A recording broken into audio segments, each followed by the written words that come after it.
Ella?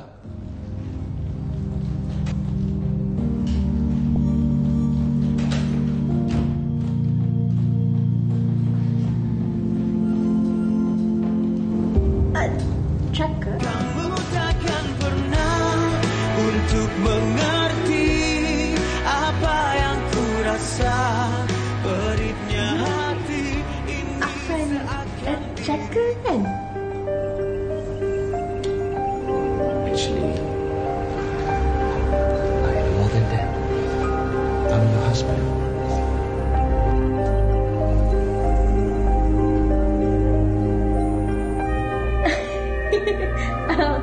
Ma, Pa, surprise untuk Laila kan? Ni prank kan?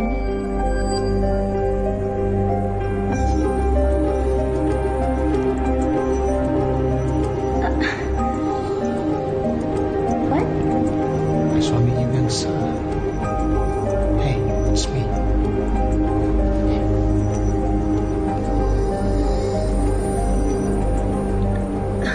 Pa?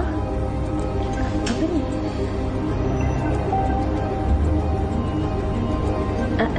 Sorry, I tak faham.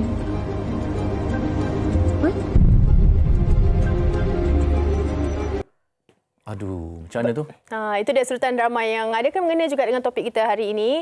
Yang mana kita kena kupas ni. Sebenarnya kadang-kadang dalam kehidupan kita harian ni sebenarnya kita adalah orang yang terlupa dan juga kadang-kadang kita boleh melupakan sesuatu. Jadi hari ini kita nak perincikan berkenaan dengan pelupa atau melupakan. Dan bersama kita di studio, Farin. Ya, kita bersama dengan Profesor Madya Dr. Haslina Muhammad, Profesor Madya Jabatan Antropologi dan Sosiologi, Fakulti Sastra dan Sains Sosial, Universiti Malaya. Terima kasih Prof sama kita hari ini. Okey, sama-sama. Okey, nampak Prof kita tak sabar nak menjawab soalan Awak betul dia tak sabar waktu saya kenalkan Prof.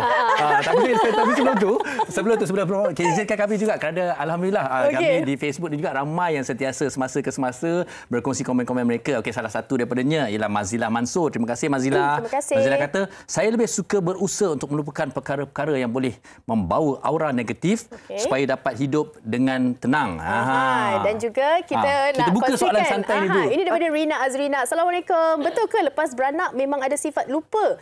Atau orang panggil lepas beranak ni urat-urat putus senang jadi pelupa? Tak apalah Doktor. Prof, kita santai-santai ni kita jawab yang ini dulu daripada Rina Azrina ni. Betul ke? Okey, dua soalan daripada penonton kita. Yang satu tu bukan, satu tu penyataan. Kedua tu. Okey, terima kasih Encik Farin, terima kasih Encik Fatin, Puan Fatin ya. Salah pula nanti. Okey. Soalan pertama, saya pun dah lupa soalan pertama. Kita memang mendalami topik kita hari ni. Menghayati. Pelupa tu kuat hari ni. Okey, dia berkenaan dengan kalau kita lepas bersalin, mungkin ada yang mengatakan urat-urat kita putus. Boleh ke sinonim ke kita kaitkan dengan pelupa? Dengar macam mungkin jenaka, tapi adakah mungkin ada fakta-fakta yang menyokong? Betul ke? Sebenarnya kita kena faham dulu kenapa kita lupa. Kan, kenapa kita lupa? Kita kena faham dulu kenapa kita lupa. Sebenarnya ada banyak faktor yang menyebabkan kita lupa. Salah satunya macam kita lupa bila kita ada information baru yang nak masuk, informasi baru yang nak masuk. Jadi informasi yang lama tu kita lupakan. Jadi kita pun terlupa. Okey. Salah satu lagi faktor itu kita panggil interference. Okey. Lagi satu tu sebab mungkin kalau ikutkan dalam psikologi kita ada model, kita panggil memory model, di mana bila dia ada tahap memori dia. Okey, mungkin yang bila kita dengar daripada persekitaran kita panggil sensory memory. Masa tu dia akan masuk ke dalam otak. Bila dalam otak ni pula ada berlaku lagi proses lain di mana bila dia akan masuk pula ke short term memory. Okey, ingatan daripada sensory memory tadi dia akan masuk ke short term memory. Lepas tu kemudian dia akan masuk ke long term memory. Okey, jadi kenapa kita tak ingat tu bila sensory memory ini sangat-sangat ringkas, sangat-sangat cepat, kurang daripada setengah second, kemudian kita lupa. Kemudian lupa. Lepas tu dia masuk pula ke short term memory, ingatan tadi. Okey, short term memory ni kita boleh ingat cuma dalam masa 2 hingga 30 saat. Wow. Kemudian masuk pula ke long term memory. Long term memory ni kita boleh ingatlah suka hati kita lah, kita nak ingat sama. Dia lebih kurang daripada 30 saat sampailah ke bila-bila masa kita nak ingatlah. Okey, jadi bila berlaku kelupaan tu dalam proses ingatan itu dihantar ke setiap stages ini tadi, kita rasa itu tak penting. Jadi kita lupa. Kita tak membuat rehearsal ataupun kita rasa benda-benda yang kita rasa penting, kita akan, oh ini penting, jadi kita perlu ingat. Jadi kita pun, itu sebab dia akan masuk ke long term memory. So bila masuk ke long term memory, kita akan ingat maklumat tersebut. Okey, so itu salah satu jugalah bila masuk ke short term memory, kita lupakan maklumat tersebut. Okey, jadinya kita anggap long term memory itu macam satu box lah, doktor. Ya, Boleh betul. tak? So benda-benda Ya, seperti satu kotak. saya dah tak faham. Ya, betul. Bila kita masukkan, lagi kita dah meningkat usia kan, dah banyak dah box tu dah Itu, penuh. dah box dah Macam penuh. mana kita nak melupakan juga untuk kita nak letakkan benda-benda yang Tak payah. tak payah lupa. Kalau boleh kita tambah ingatan tambah kita, boleh. tambah memory kita Oh, bagus. okey, tak payah tak payah orang kata erase. Awak tak cakap payah. macam kita ni komputer. Betul, Prof? Betul. Kan? Sebab tu kita kena makan makanan yang berkhasiat untuk meningkatkan ingatan kita, daya ingatan kita. Tak perlu kita buang. Kalau kita rasa tak nak buang, kita tak perlu. Tapi kena buang juga, doktor, benda-benda yang kenangan-kenangan pahit tu kan kenangan pahit kan. Betul. Boleh. Setuju. Okey, Prof, kalau dari segi dalam tersebut pasal makanannya, antaranya lah, antaranya. Antaranya Kismis. Itu paling popular kan, kismis. Mungkin sebab dalam kismis tu kita ada bahan-bahan macam vitamin-vitamin yang diperlukan oleh otak sebenarnya. Okey. Kan macam fish oil, Pistachio. Ya, kacang-kacang. Kacang-kacang itu pun boleh meningkatkan juga daya ingatan. Tapi tadi yang saya dengar Omega tadi 3, DHA tadi. Betul. Itu antaranya lah. Sebab kita pun kalau dah berusia ni pun digalakkan untuk terus makan Omega 3. Betul. 6 dan 9. Orang kata lah. Okey, tetapi doktor, untuk kalau lelaki dan wanita ni, siapa yang lebih cenderung menjadi seorang yang pelupa ataupun mungkin daya ingatannya lemah? Sebenarnya tak ada perbezaan jantina pun untuk memory ni kan, sebab dia bergantung juga kepada persekitaran kita. Kadang-kadang genetik pun ada juga kan. Kadang-kadang orang kata mak ayah kita pelupa. Jadi ada kemungkinan besar kita pun akan menjadi seorang yang pelupa macam tu kan. Sebab dia banyak faktor yang berkait rapat antara satu sama lain. Tapi bukan gender lah. Tapi mungkin lelaki dia lebih kepada senang untuk ingat maklumat pasal number. Pasal nombor kan. Setuju ke? Setuju. Setuju. Kan. Mungkin perempuan ni dia ada masalah sikit nak ingat number kan. Benda-benda game dia Saya tak setuju. Saya tak setuju. Benda-benda emosi semua dia ingat. Kadang-kadang anniversary ke apa mana dia ingat. Betul tak? Tapi selalunya perempuan dia selalu ingat tarikh-tarikh yang penting tu, perempuan yang ingat. Boleh pula ingat boleh nombor. pula.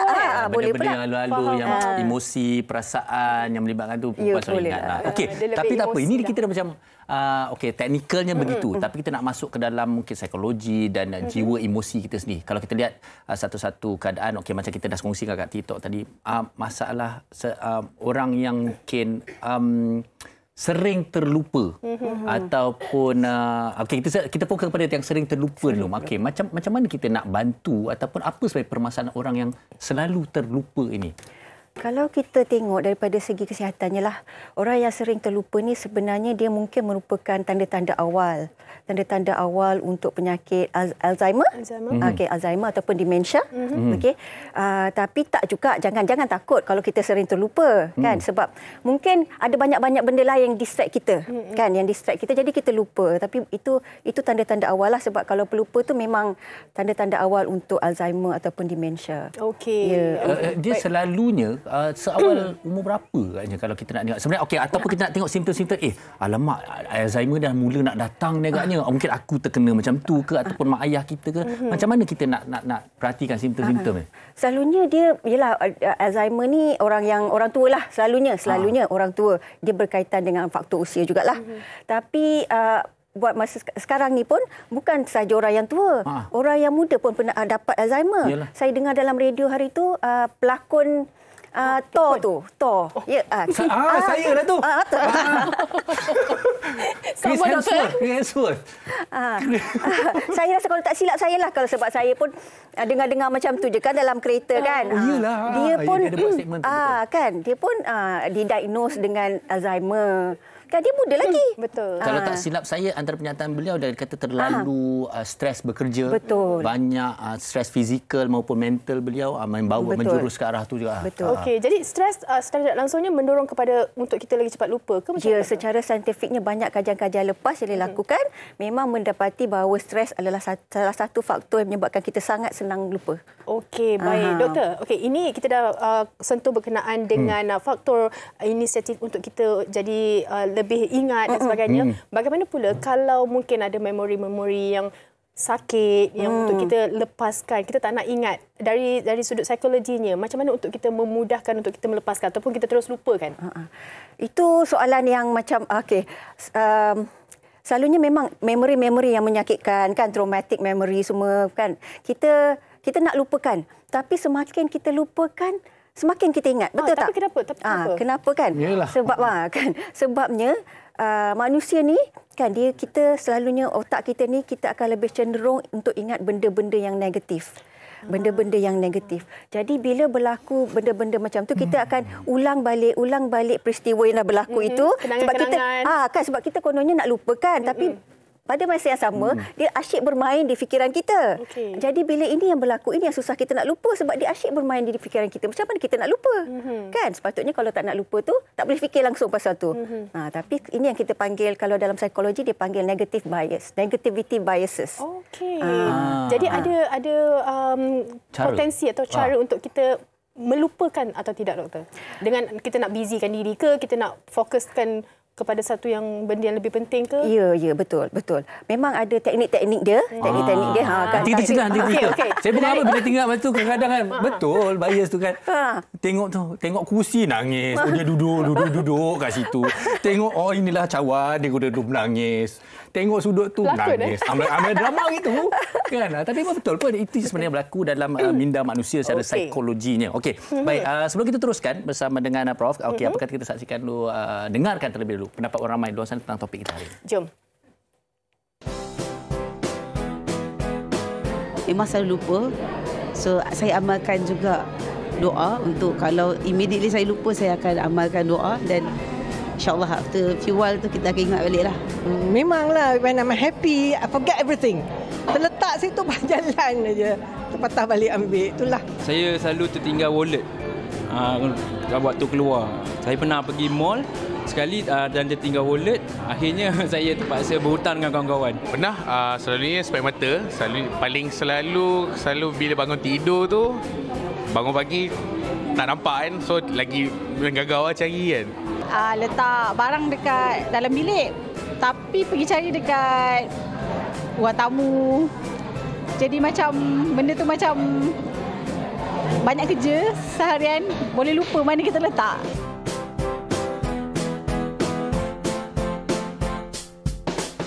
Kalau saya, alhamdulillah saya melupakanlah.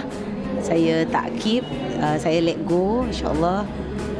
Sebab dia part of kita punya mind release lah. Tak, saya orang yang sentiasa mengingat apa yang orang buat kat saya.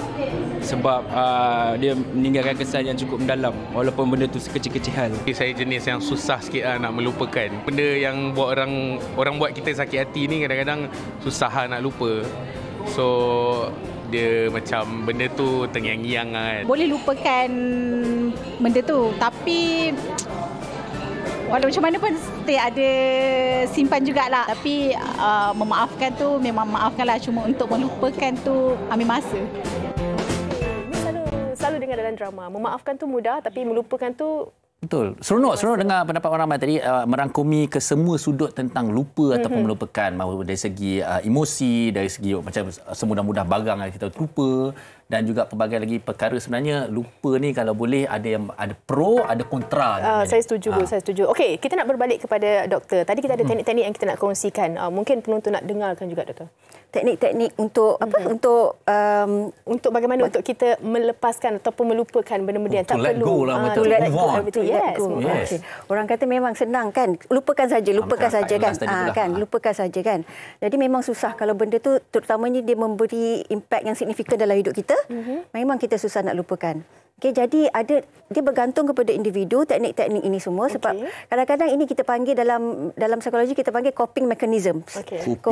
Coping macam mana kita nak cope dengan masalah tersebut. Ada setengah-setengah orang tu dia untuk melupakan dia macam dia kata in denial. Ini tak berlaku sebenarnya. Jadi lupakan. Jadi dia lupa. Okey, itu salah satu caralah. Mudah sangat. Mudah sangat kan? Itu mesti dia kuat ke doktor? Kan.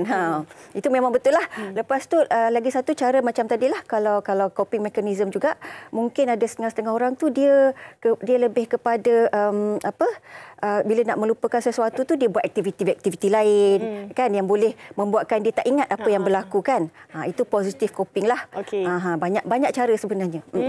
Okey, itu menarik juga. Tapi boleh tak kalau kita nak kongsikan juga antara komen-komen di Facebook? Ya, saya kita bacakan. Okey, ini daripada Zaitun Hassan. Saya boleh relate dengan Puan Zaitun. Assalamualaikum. Saya memang seorang yang pelupa, tapi bab duit selit kat mana pun saya ingat. Ni macam mana ni? Maknanya siapa setuju? Macam mana?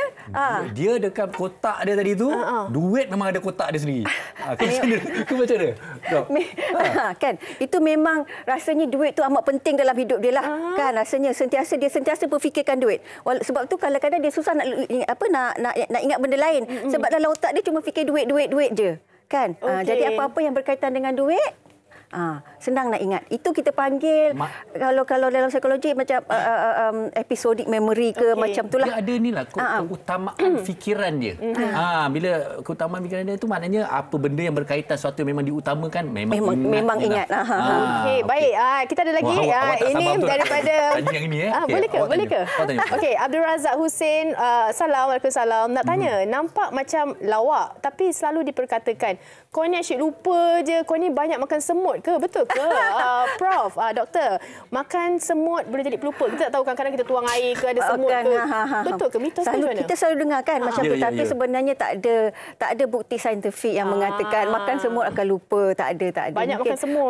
Kan tak ada, tapi tak ada bukti saintifik pun yang menyokong kepada statement-statement itu. Kesan semut. Itu mitos. Okey. Dan Dok, saya nak tanya jugalah. Okey, kita dah menceritakan mungkin merangkumi walaupun secara asasnya kesemuanya kita dah sentuh. Okey, nak melupakan pun tadi antaranya kita dah cuba jelaskan. Okey, bagaimana pula kita nak bantu orang-orang yang pelupa ni? Kita sebagai orang ketiga, orang sekeliling kan nak bantu. Mungkin ada sesuatu yang mungkin traumatic experience ataupun pengalaman traumatik yang tak dapat dilupakan. Macam mana kita nak bantu dia melupakan ataupun mereka yang pelupa ni pula macam mana kita nak bantu melatih mereka menjadi seorang yang mudah mengingat. Okey. Macam contohnya lah tadi kan untuk mengingat macam kita rasa kita masalah kita suka lupa nombor tadi kan macam Puan Fatin share tadi kan. Habis orang tahu kan, tapi contohnya dia ada teknik untuk mengingat sebenarnya. Teknik untuk mengingat tu contohnya kalau nombor tu ada 6 huruf, mungkin kita boleh ingat 3. Kita panggil chunking. Informasi pun kita boleh ingat juga dengan cara itu. Kita bantu dia, okey, ini ada 6 nombor. Okey, mungkin ingat dulu 3 ataupun orang lain mungkin dia kata okey panjang sangat 3 tu. Mungkin 2 kan kalau kita tengok, kalau kita nak ingatkan nombor pun okey 012 bahkan kita akan bahagikan dia kepada 3, kategorikan dia kepada 3 nombor. Itu kita panggil chunking lah. Macam suku kata.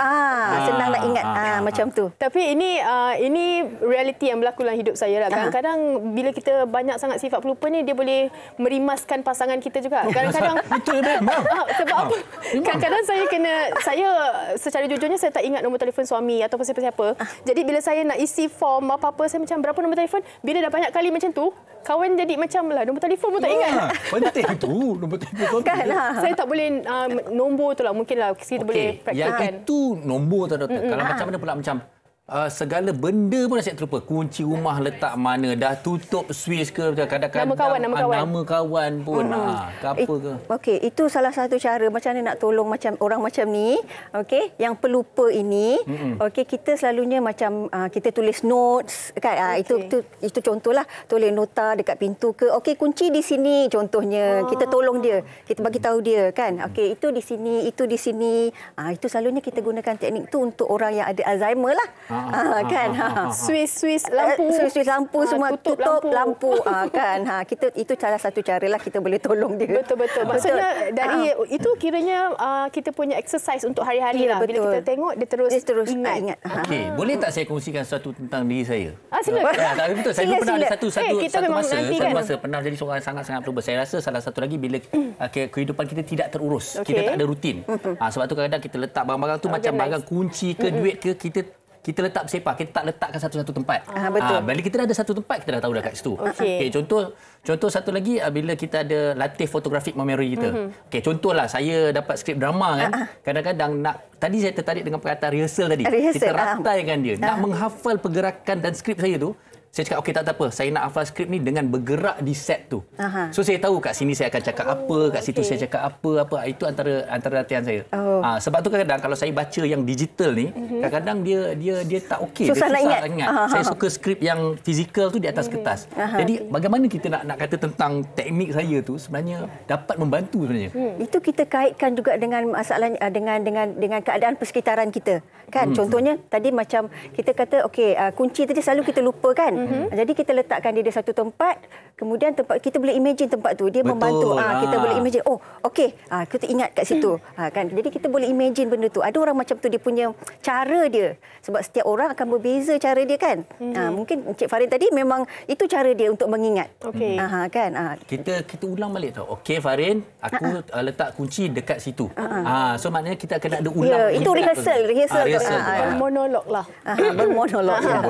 Okey. Dan juga mungkin ini juga kita boleh guna pakai juga untuk kita nak ajar anak-anak kita buat apa orang kata kerja rumah dan sebagainya. Betul. Mungkin sebab kita dah tinggal lama. Jadi latihan demi latihan. Okey. Dan bolehkah kita nak kongsikan lagi komen-komen kita di Facebook? Ini daripada Syasha. Teringat masa dulu, dulu awal kahwin, pernah sekali waktu lepas kenduri, bangun pagi terkejut, hampir menjerit. Sebab tiba-tiba ada ya, betul. Ada lelaki dalam bilik. Bila tengok jari, berinai baru teringat dah kahwin. Bila diingatkan balik, kelakar sangat. Macam mana tu? Macam mana ni? Saya ada soalan. Tadi doktor cakap benda-benda yang penting diingat. Masalahnya kahwin tak penting ke? Mungkin kahwin tu stres bagi dia. Mungkin. Maknanya pada hari kejadian tu, dia ikut flow je. Betul. Kan. Ataupun kotak yang tadi tu dah penuh. Dah penuh. Okey. Siapa ni? Syasha. Jangan Syasha.